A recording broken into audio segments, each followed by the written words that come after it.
Hello, welcome to Dissident Canada. My name is Tyler. Once again, the trade war heats up. Um, Instead of, talking about, my continued belief that there will likely be a trade deal at some point in the future, a whole bunch of other stuff that's probably tied with that. Instead of that, and just making the same video 4 or 5 times, I don't know, for maybe I don't even think it's 4 or 5. I think it's like the ninth or 10th time I would have to make that video. Instead, I am going to take the tinfoil hat conspiracy approach because, man, this thing smells fishy as all heck. All right, I gotta walk through the timeline because it's weird. So Tuesday, October 14th, uh, Doug Ford launches the $75 million ad campaign. All right, on Tuesday, all right, the 14th, Trump does not throw a shit fit until the 23rd. So it's almost 10 days. Okay. Um, the ad does take Ronald Reagan's take on tariffs out of context. And you have to, before I go any further, you have to realize that Trump's take on tariffs is the exact same as Reagan's. All right. The reason he's bringing about tariffs is to get deals. The same thing that Reagan said in that speech. All right. It's all about getting a better deal, forcing a better deal. But, anyways, uh, that comes out the 14th. The 17th, trade minister comes back after talking with U.S. officials. 20th, the Reagan ad airs during Major League Baseball. The 21st, we get a report that there's a potential deal with the United States, and it's very close. All right. I don't believe that because the source is the Globe and Mail, and it's the Globe and Mail. All right. On that same day, the 21st, Trump mentions he saw the Reagan ad. All right. 2 days before he goes off the handle, a day before Mark Carney's speech. It's a quote. I'm reading from a CBC article that's all about the timeline. I'm going to quote them and their quote of Trump. So if it's wrong, it's the CBC's fault. I even see foreign countries now that we're doing very well with taking ads, don't go with tariffs. I saw an ad last night from Canada. If I was Canada, I'd take the same ad also. He respected the gamble. All right, that's a very straight up Trump compliment. All right, that's saying I don't hate the game, I don't hate the player. I like this. This is actually a good strategic move from their perspective. All right.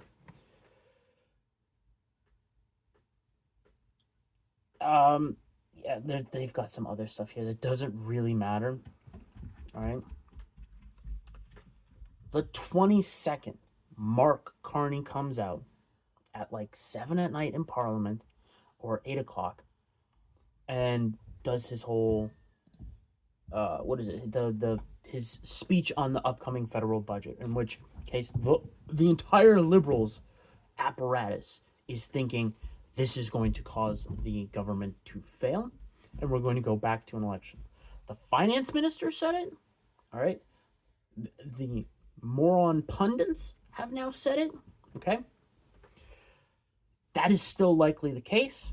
We are heading to an election. The conservatives have got their act together in the last little while, and they're doing their marketing spiel and propaganda. The liberals are doing their propaganda. I have a whole video on the election if you want to go watch that. Then Thursday, all right, at 8:45 p.m., which is after markets close after futures close, or after hours trading close. Futures is still is open. All right, it's almost 9 o'clock. That's when he posts and he makes his angry speech and rah, rah, rah, and says we're breaking off negotiations with Canada. We're done. Okay, I don't believe that for a minute. All right, here's my tinfoil conspiracy. All right, we went into this like the stuff had been going for almost, again, a full 10 days. These ads had almost been going for 10 days. All right, I know the Reagan people got in touch with Trump on like the 22nd or something like that, or the 23rd. I said, hey, no, this is no brainer, blah blah blah. All right, whatever. I don't think that really matters. I think what matters is that Carney and Trump are pretty. I'm not going to say they're like the best of friends or whatever, but Trump did inadvertently or advertently, we don't know for sure, help Carney get elected. All right? The Orange Man Bad really helped him rally the troops and get that narrative, but that's only because the Conservative Party of Canada and Pierre Poilievre, as the leader, refused to give a good alternative. Right?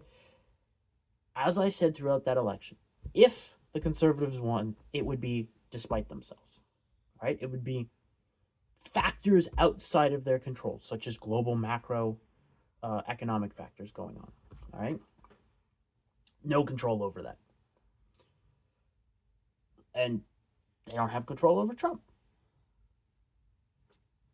But we're going into another election season in all likelihood. And what happens in the weeks leading up? Negotiations with America break down. Trump starts hammering on Canada. Carney's, again, playing it very smart from his perspective so far. I'm recording Saturday night, so if there's any developments, I don't think nothing will really change my mind. But he's not going hard on Trump. He's still trying to make a deal. Right? He left that door open, and he's let this hang on Ford's head. Which, by the way, I mentioned this multiple times this year, possibly even last year. Doug Ford is completely owned by whoever is in office and controls the Bank of Canada. Why? What happened? Was it 2020 or 2021? There was a massive sale of provincial bonds all over. It was like 60 some odd billion that the Bank of Canada snatched up from the market. Right? Most of that is going to be Ontario's bond market. There is some held in Alberta and the other provinces. Quebec doesn't have a large deficit, so there's not too many bonds there, but it's mostly Ontario debt. I would make the assumption. All right. Most of those notes were 5, 7, 10 years plus bonds. All right. They're still on the books. They really start rolling off next year. Okay. If they don't re-up with new sales. What that means is that at any given time, the federal government can give an order to the Bank of Canada, which is not an independent and has never been an independent organization. Central banks, quite frankly, don't and have never worked that way. Little tangent there. So, at any given moment, if Doug Ford does not do the bidding of the feds, the bond market collapses. It could very well collapse. Like you could sell, again, most of the market of Ontario bonds, or just enough to spike rates as funding needs to happen. Because, again, Ontario runs a deficit, so they're constantly selling bonds, and they're trying to, make them as long as possible, and whatever's normal government shit, but on the provincial level. So Doug Ford's owned, all right? There is no way that he would do a hostile action, such as taking out propaganda ads in the United States without the go-ahead from Carney. Reason being is because he is owned. On Friday, we did not see, as far as I know here, let's see. Let me quickly pull this up. Ontario bonds.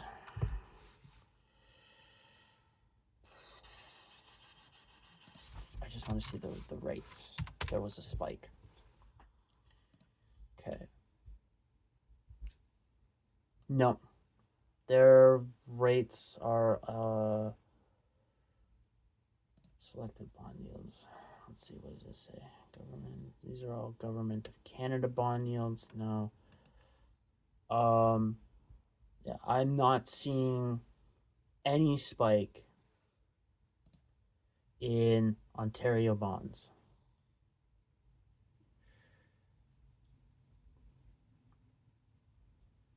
Ooh, man, that is nasty there. But these are not. These are foreign denominated. Oh wait, are we? We are. Oh god, we are not very smart, are we? Okay. So no, I have not found any spikes in the Ontario bond yield rates yet. So, Ford is very much being controlled with that. Like, you have to realize that if Ford doesn't, okay, have those bonds and doesn't have a problem with the bond market, he can continue to operate. This is his last term, though. As can be seen by a snap election. What happens in Canada specifically, but also in parliamentary systems, the way they work, is when you have a snap election, that means that whoever's calling the snap election realizes they are sinking in the polls, people don't like them, they will probably not win the next election. As can be seen with what happened with the early election for the Liberals this year. They use it, they build momentum, they're ready to go, and they barely get in, and then they typically let the term roll off if they're able to get away with it, if they have a majority. Okay, you've seen this on the federal level, you see this on the municipal level, all across Canada. All right, nothing new. Ford's got a lot of problems with corruption. I mean, every Ontario premier has a lot of problems with corruption. Like, he is completely owned by whoever is in federal office. All right. Plus, there's still problems from when Rob was alive and mayor of Toronto that are almost assuredly implicate Dougie. All right. So, again, if I'm taking the conspiratorial take and you look at the timeline and everything points to what might have happened is Carney made a freaking call to Trump and said, hey, bud, we'll get a deal done, but the only way it's going to happen, we'll get you some pipelines, we'll get you all this good stuff. Pierre's not going to be able to do that. You know that. I know that. He's not going to give you the same deal. It's not going to be so good. We're buddies. I helped bailed out Kushner and family when the building that Kushner's dad got indicted on and was in jail for. When that all went south, Carney and Brookfield stepped in and bailed them out. So there's a favor at least owed on the surface, unless that was paid back. But anyways, Donnie, I need your help.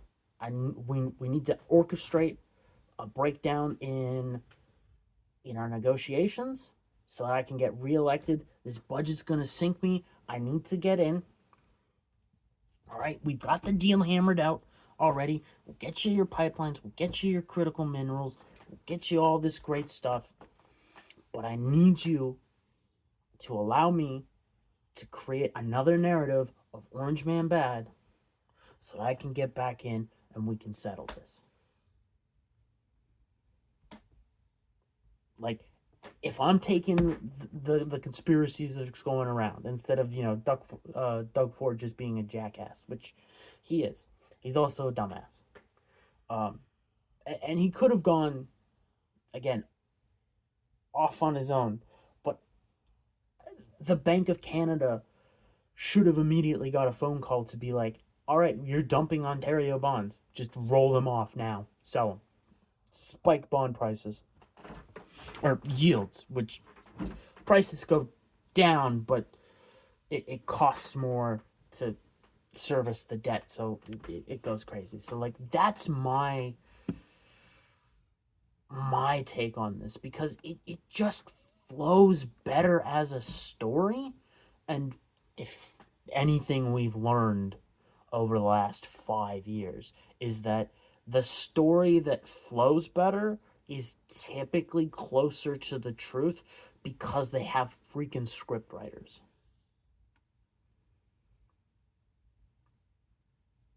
Because again, it's like almost 10 days from when the Ronald Reagan ad starts to when Trump responds negatively after previously responding, I would have done the same, or, to paraphrase. It doesn't feel right. It just doesn't feel right. The other way, because you could get a better deal. Like, I mean, to the people out there being like, oh, the auto industry is dead. I remember having a conversation that I had again with my dad after this kicked off, that the next big shenanigans that was going to happen, all right, after COVID, all right, was going to take out the car industry. And I'm pretty sure I mentioned this on this channel at some point, either, prior to recording on the YouTube or just on the Rumble, or on both, I should say. I mentioned that, like, the Canadian car industry was always headed for the chopping block. That had been baked in, and it's more to do with Euro-dollar shenanigans and dollar milkshake theory than to ever to do with the Canadian government, because those industries are so subsidized. And if anything, like Stellantis, for example, slowly pulling out of Canada, well, more accelerated, buys them a whole hell of a lot of time. Because manufacturing jobs are really good jobs. It's not like Stellantis, all right? All the jobs that they're shuttering here in Canada are, in the next 6 months going to be back in America and have American jobs. They don't have the facilities to ramp up there. They'd have to bring in new production. Okay? So new production means new buildings. New buildings means a couple months of planning and permitting that have to go through. Then you're going through building the things, which in the current trade apparatus of just getting some of the parts you need to build a full-on car manufacturing factory is going to take freaking forever. And building the building itself is going to take, a year to, say, 3, depending on what you're building and how precise you need to be with everything. So what is Stellantis going to do in the meantime? Save the money, because they have been hemorrhaging money since as early as 2021, if not before.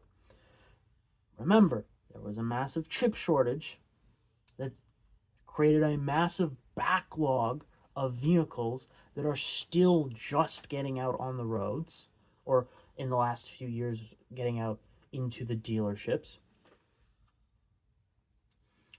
Like, the car industry is going to go through some serious shenanigans, and it's already it is.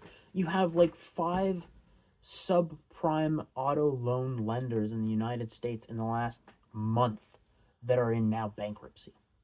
And it's not like, hey, chapter 11 bankruptcy, which is restructuring. It's like chapter 13, which is, oh shit, we're on fire, we're going down. All right, that's what's happening to the car industry. All right, so I'll just deal with that. Like, the Canadian car industry was always on the chopping block. It didn't matter if Trump came in or not. This is the part of the economic cycle we are in. It is the part of the Eurodollar we are in. Like, even when Biden was in office, you were slowly seeing companies pull back into the United States.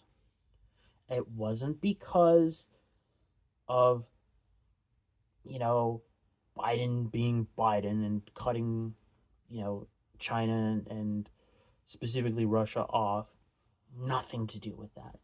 Everything to do with economics. Real economics, not the BS they freaking teach you in school that just doesn't hold up to any real scrutiny in the real world. Anyways, that's my tinfoil hatness for today. Like, it's a better narrative, and I know narrative is not evidence, but like, it fits better in my mind. Until, something else happens. Now, this is when I say, like, this is to help Carney. That doesn't mean I think Carney wins this election. I think he has a slight edge, as the Liberals did in the previous election, but it is less than it was, because Carney's backing is so much less than it was. The behind the scenes shakers and movers. Like, I think Carney is going to struggle in the parts of Ontario that he needs to win because of what's going on with steel and auto manufacturing. Again, that is not because of Trump's tariffs. The tariffs were we can no longer wait until we reach a point of remembering how to lay people off and then fire them. It is, we just have to learn how to do it now, because that's where we are. So that's the video for today. I hope you had a good weekend. I hope you enjoyed the video. See you tomorrow. Until then, have a good day.